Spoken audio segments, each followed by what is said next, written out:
Yo, what's up, yo? We out here trying to get 3 degrees buffer. Once again, I'm Uncle Corey Johnson. Out here trying to take a step ahead. In today's class, man, it was a banger. Yo, let me jump into this thing real quick. I got my notes taken here, so I'm gonna be peeking at my computer as we go along. But today in class, we essentially had the assignment of reading through an article, reading through several different Bible passages, and coming up with a particular issue that we noticed within our mission context. We were in class, and we went around the class. We had 15 different issues that we put on the board. And the whole purpose of the exercise was to say, okay, how are we going to embrace kind of the principles that we got from the document, from the article, and apply those to these issues within our context? So there were a number of different things that made this list.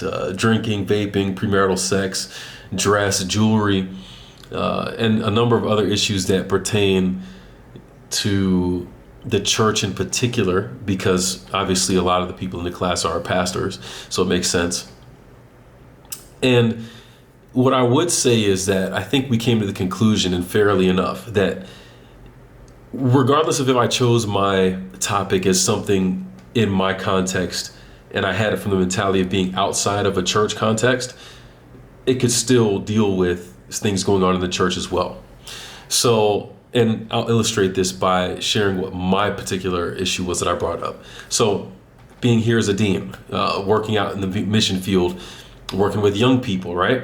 And one of the big things that is really getting young people right now is kind of this sense of misplaced value and the things that they chase and the things that they do to try to uplift their value. So for guys, it might be kind of, if you're in kind of those YouTube circles, what's referred to as the red pill community. And it's interesting because on one hand, I get what they're trying to say about bettering yourself and all this kind of thing. But one aspect of it that I think is particularly harmful for young men is, well, you have to increase your sexual market value. And by getting numbers, by getting multiple sexual partners, that's how you increase your sexual appeal and market value, kind of a thing. So you have guys out here who are trying to get better for the sake of having more sex, and they're using the more sex that they have to show that their supremacy over other guys who don't have it. And I don't think that's a healthy thing, especially given what, the spiritual context is that I believe in as far as premarital sex and those types of issues go. When you look at, well, I'll get into that later. When it comes to the women, it's a little bit different because they might not be trying to increase their body count, but one thing that you do see a lot of women, perhaps more women than men, I'm not really sure the numbers on this, but things like OnlyFans or pornography, more often than not, it's more women who are exploited in these types of industries, and not even exploited, but willingly putting themselves and their bodies out there as a means of making money and gaining value, so to speak, in that regard by giving away and showing off their bodies. Both of these things to me are a cry for help in the sense that there's a misplaced idea of what makes one valuable or what brings value to someone's life. And sex and sexual immorality for both men and women, young men and young women, are contributing to the issue that I saw.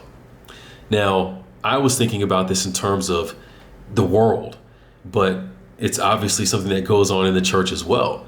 I talked in a couple videos ago about how we had a young lady who came to one of our classes and talked about her experience growing up in the church and dealing with those issues of sex with her boyfriend at the time, while still being a part of church. So the issues exist both on the inside and the outside. We'd be foolish to think that an issue only exists outside of our comfort zone and our context, and that it's all good right here where we are, even though that's the way we treat it sometimes, especially in churches where it's like, yeah, those are issues for everyone else there. We never engage in the conversations there. I already talked about that kind of thing in the video before, so I won't go into that. Bottom line is, the same issues that we have that we might be saying, I'm going to reach out to help, are going to be the same issues that we can find here at home.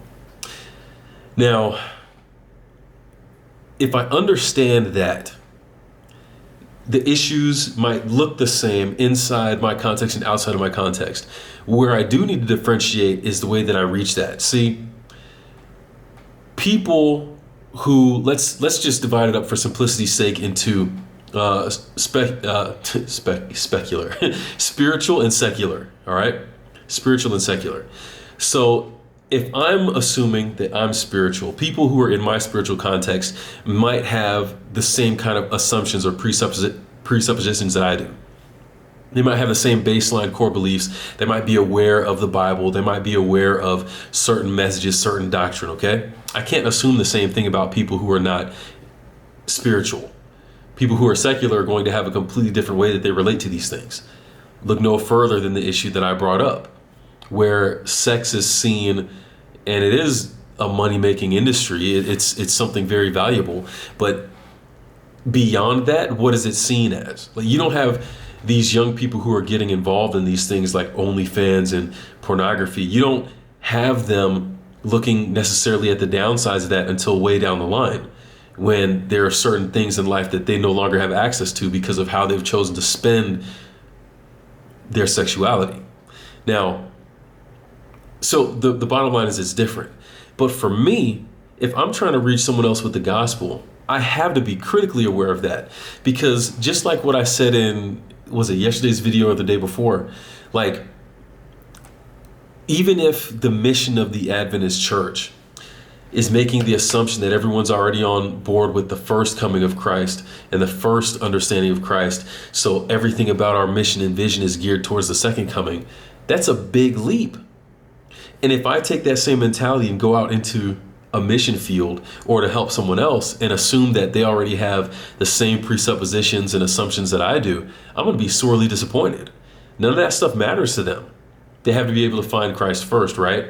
And then in time, you hope that they would be able to come to a better understanding of that. But it's not a guarantee, and it's not a knock on me if it's happening or not. Okay, so that's one thing. I have to be willing and able to understand that I won't be able to reach people in the spiritual context the same way that I would reach out to people in a secular context. It has to be different. Different assumptions, different presuppositions, different cultural backgrounds, different everything. I have to be aware of that. So we had a really good discussion in class about, okay, so what do you do? How do we apply the missiological mindset? We were looking at the stories and the examples of Jesus and Paul being known as the greatest missionary, looking at his example of what he did. Something interesting, I'll try to summarize this part quickly, but when you look at Paul initially, when he started out in his mission work, he was very rigid in what should and shouldn't be done. But the longer and the further he got into his mission experience, the less, it's not like he let off the reins a little bit, but the less stringent he was. He might have started out, let's say, for example, if he started out with a list of 10 things you should never do, by the time he got halfway through his ministry, there was maybe a list of 5 things you shouldn't do. And the further along he got, there was less and less things that were on that list. As his understanding of other people and context and situation grew, that list and rigidity came down. The irony of that is, as Christians and people who claim to be spiritual, we often do the exact opposite. When our understanding and knowledge increases, we also increase the level of standards and regulations that we want everyone else to follow. Take the Pharisees, for example, from the Jewish history. You have a people who, let's say they start out with 10 commandments, right? But if you go and take a look at Judaism now, there's 614 plus different commandments to protect those. So knowledge increased, but their level of rigidity increased along with it. So it's almost like there was a little bit of a point being missed there. There's a lot of great things that we have from Judaism. Christianity owes its roots to Judaism. But even within Christianity, I think we've done the same thing. Knowledge increases, so we increase the rigidity. And I think both Judaism and Christianity might be missing the point based on what we see in the life of Christ, and especially Paul after Jesus had left the earth. So in discussing the answers to these questions and kind of seeing where our classmates stood and just, different opinions on these topics, I spent most of the time listening, formulating, picking good things from what I heard here, kind of saying, I don't know if I disagree. I don't know if I agree with that from other people there. But I'm going to share with you kind of what I landed on in terms of what I think would be the best approach to dealing with situations like this outside of my context with people that would be quote unquote secular. So yesterday in class, we talked about this idea of the language of the people. And I think that's kind of where it starts, right? Because I have to be aware of the differences in background and culture and the life assumptions that play into where I am versus where someone else is. I have to be willing to take the time to understand that so I can speak that person's language. Once I can speak that person's language, now they're going to understand the things that I'm saying. So that takes time because it's a whole lot easier for me to say, oh, I'm just going to go in there and say what I need to say based on my background and context and get up out of there. And if they accept it, cool. And if they don't, that's on them. And that's typically what Christians do. But there needs to be more of an effort to realize that a lot of times we go in and do that. We're not even speaking the same language. It's like going into a classroom where students have been learning English all year, and then I go and start to talk about quantum physics and get mad at the students because they don't understand what I'm saying and fail them all. And say, oh, y'all are a bunch of dummies because you don't get it. That's not what they've been learning. That's not their background. That's not their context. That's not their experience. It's not their language.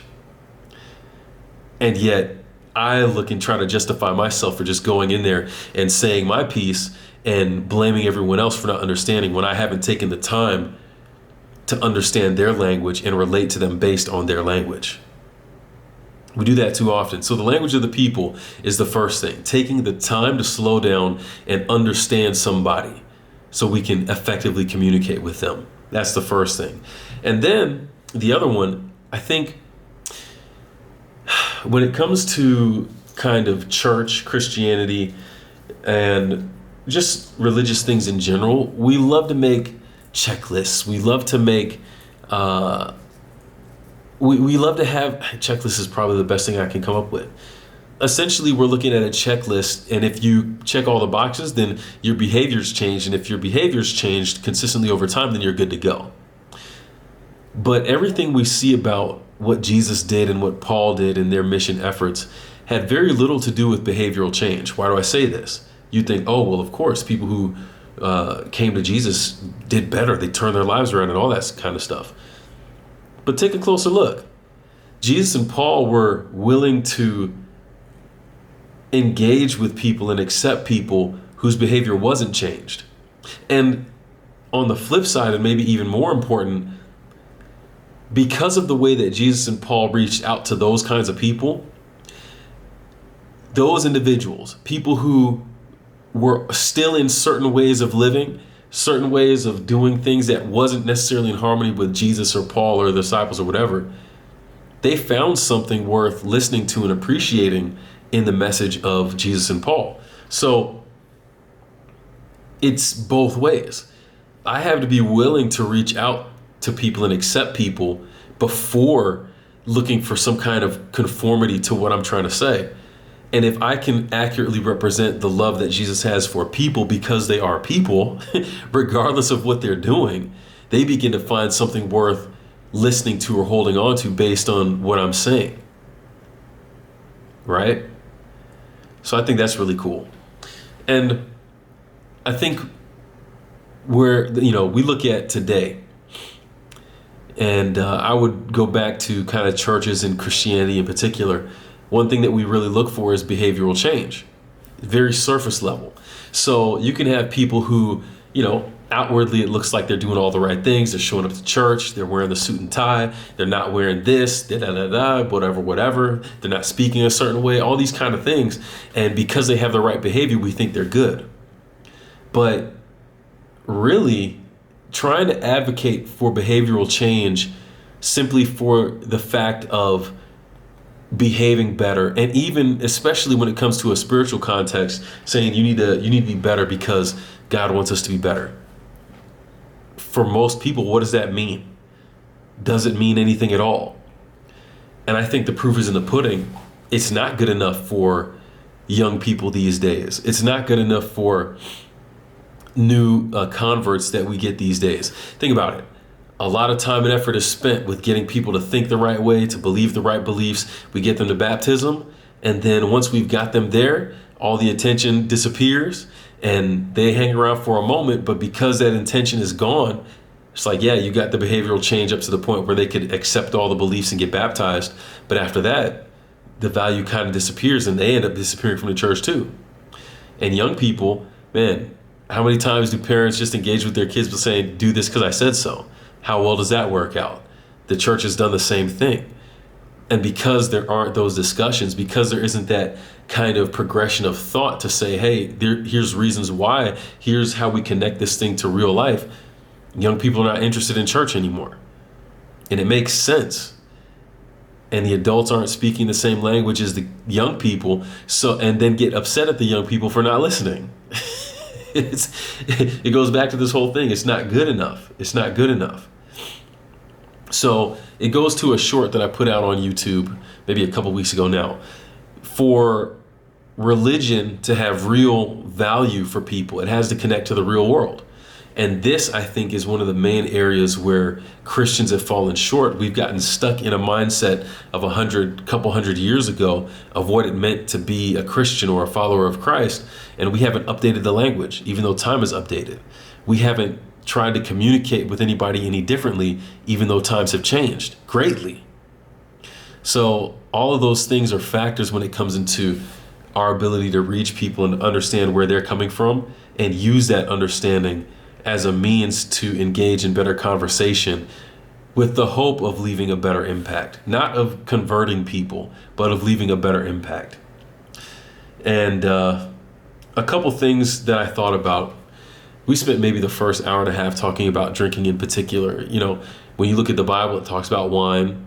There's comments about strong drink, prohibitions of strong drink and prohibitions against getting drunk. But in terms of just drinking wine, doesn't really seem to be anything in the Bible that says don't do it. So a lot of people are like, well, I'll do it because, you know, the Bible doesn't have a clear do not do this, which makes sense and it's fine. But if you want to make it practical, how are you going to communicate the best way to handle that? It might be looking at different real world examples of people who have taken that kind of a thing too far. And I say that with the full understanding that you can take anything too far. You can take being a Christian too far, so to speak. You can take people, look, the Crusades. Religion got taken too far, right? So you can have good things that are taken in excess and they don't remain good things anymore. That happens, and that's something that you have to look at.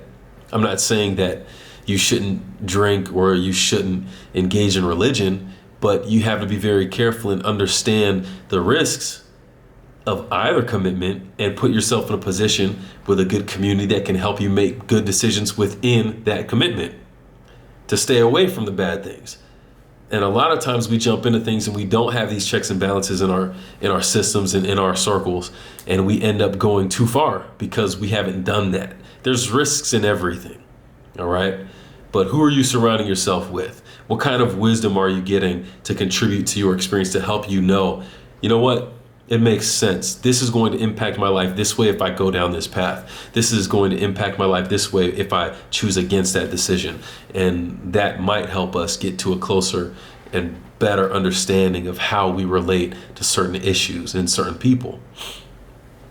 I think one of the biggest things, and I'll probably close on this point here, is having a judgment-free zone. To me, it's one of the biggest because it's the hardest thing when you have a certain standard that you're expecting from other people and you see that standard being trampled on or crossed over or disregarded by people. It's the hardest thing to not judge those people. It's hard. It's hard. But that's where really embracing Jesus, I think, comes into play. People who were sinners were considered Jesus's best friends. And it's not because they felt condemned and judged by him all the time. It's because they felt like despite the flaws and the issues that they had, they could still be accepted by him. How do we relate to people in similar circumstances? Do we shun them? Do we ignore them? Do we try to avoid them?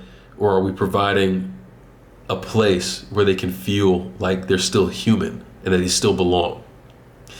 So avoiding the judgment-free zone and being willing to talk with that person in their language. There's a number of verses that people can take out of context to say, nope, I shouldn't deal with these people. I shouldn't do this, da da da da. And they forget the verse that talks about the Son of Man came to seek and to save that which was lost.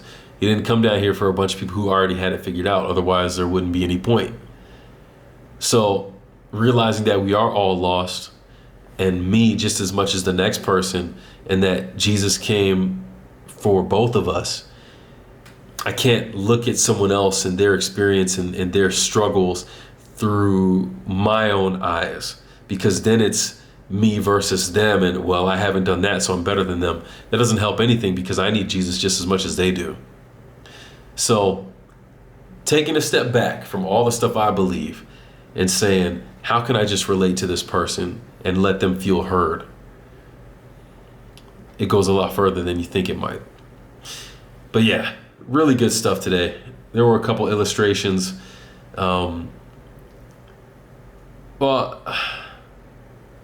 Yeah, I'll save those stories for another time. This video's long enough. So anyways, Ngoriako Corey Johnson here with another video once again, 3 degrees buffer, and I'll catch you in the next one. All right, peace.